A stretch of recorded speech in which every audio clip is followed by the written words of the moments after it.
Alright, so what was in that package was a parcel of Boulder Opal that I got from Nick Hoops from Australia.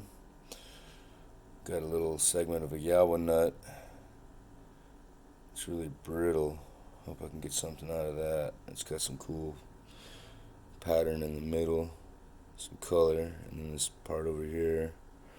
And this looks like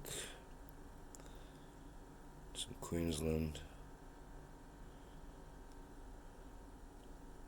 Some cool color to it.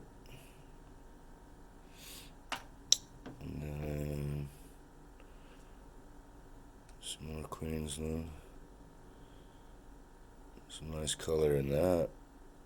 It's got this potchy bit right there. Hopefully I can get that cleaned out. Some gold and green right there. That's pretty cool.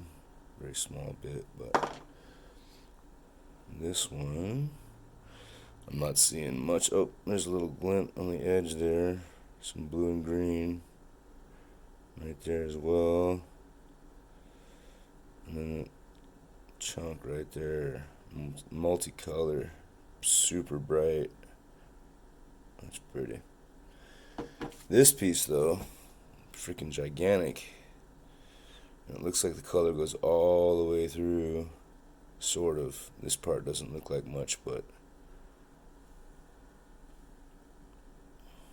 there's some nice color in there.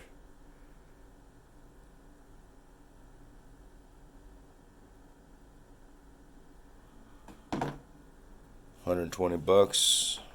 I'm pretty stoked. This little piece right here is a cracker.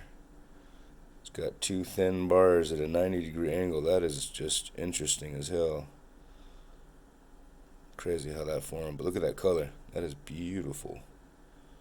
Absolutely beautiful. Alright, so I think that with this new parcel, I really like this piece just the way it is. I think I'm just going to keep it as a personal boulder specimen. It's got some really cool blues and greens, which is my favorite opal color, and the fact that it's got this natural 90-degree freaking two-face going on, it's just such a trip. So I'm going to hang on to that. This one I'm not quite sure how far in that goes. I do know that if I hold it just the right angle, you see some blue and green on this corner. Not capturing it under this light, but with my gym light I can see it pretty good. But I'm going to save that one for later, as well as this yawa nut, because it's kind of brittle. And I want to get some new bits before I start cutting on it. And this one, there's a bar underneath it with matching color, and I'm wondering if this is just a cap that needs to come off, or if I should just cut from here and end up with a double-sided stone, or what, I don't know. That's another one I'm going to come back to. This one I think I'm just going to rub down to pendant shape. Just keep it the way it is for the most part. However, this one, it's got color going all the way through it. Again, this light isn't the best for showing opals, but this color seems to go all the way through. So my plan is to cut off these nodules on the corners and then slice it down the guts right here, bam, and see what this comes out to be. See if there's anything on the back of it. There's this super bright green right here. Again, you can't see it in this light, but it's all blue on this side, green on this side, and then this is all the blue stuff over here. So I think that's what I'm going to try and do. So I'm cutting this off with my Dremel, with the cutoff wheel. Show you a little sample.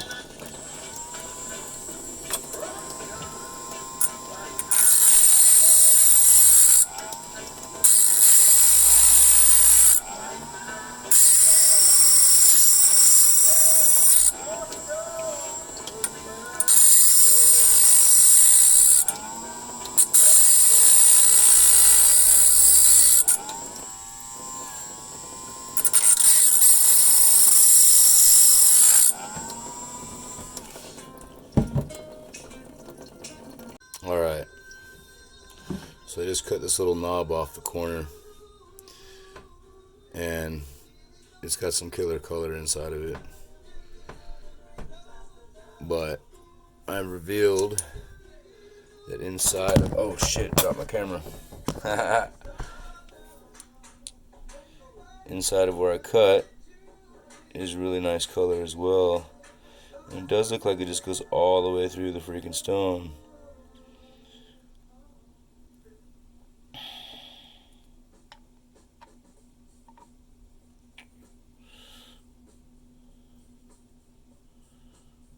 So I'm going to cut a couple more corner knobs off. That way when I'm cutting it, it comes off in good shapes they can work with. Take it from there. You can see here the color goes all the way through to the skin on that side. I mean, the whole thing's pretty much color. I'm pretty stoked. Well, so I rubbed a lot of the ironstone off of this piece to take a look and see what was inside, and the color pretty much goes all the way through. It is Boulder Matrix, so it's not gonna have like any amazing solid color bars or anything. Hold on a second, let me turn on my gym light. Some better color out of it that way.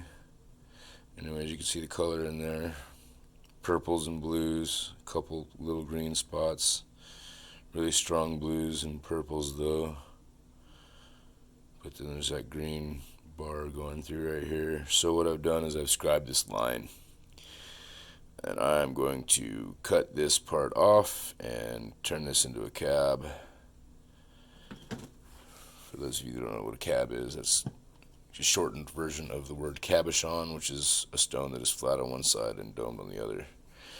And I have had this little Dremel brand cutoff bit since I bought my Dremel and never used it. I've been using the one out of this little cheapo kit I got from Amazon.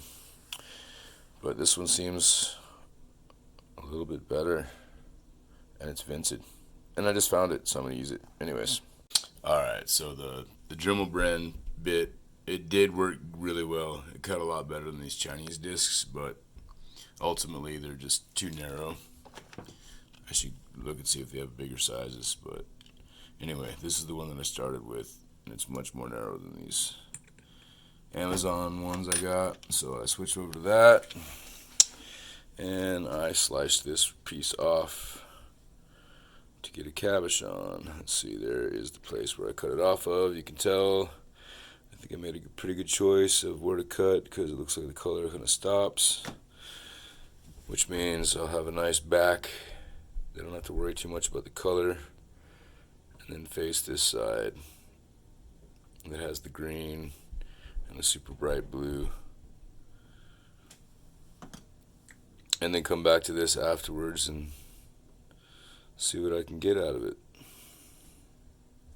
Until then, boom, boom, boom. Oh yeah, I need to clean this bucket out. I'm getting all my other opals dirty.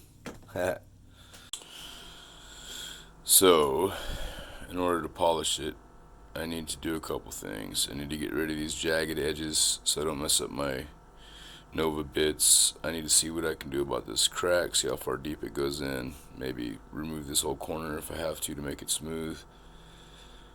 And then smooth this back out just a little bit and dome this top up.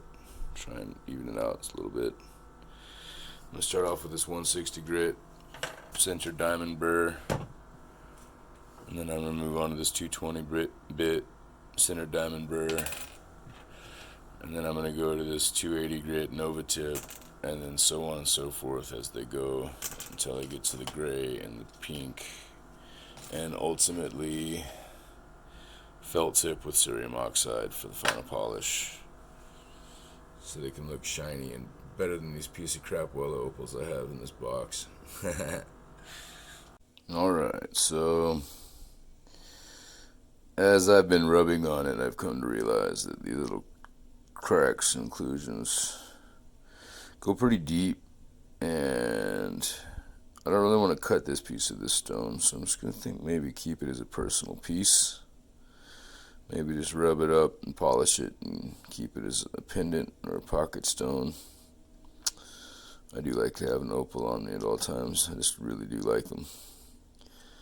But this is the back. You can see I got it basically, for the most part, flattened out, because my blades didn't go all the way through, and there was a little spot where I did break it off, and there's a little peak in the middle, but rubbed that mostly flat. Got all the sharp edges off, so it's not going to mess with my centered or my Nova bits too much. The next step will be the 220 bit. Get rid of the gougy scratch marks you can see running this way from that 160 grit or 180 grit I just used. I can't remember which one it is, but anyway, part of the process, getting this boulder opal all shined up.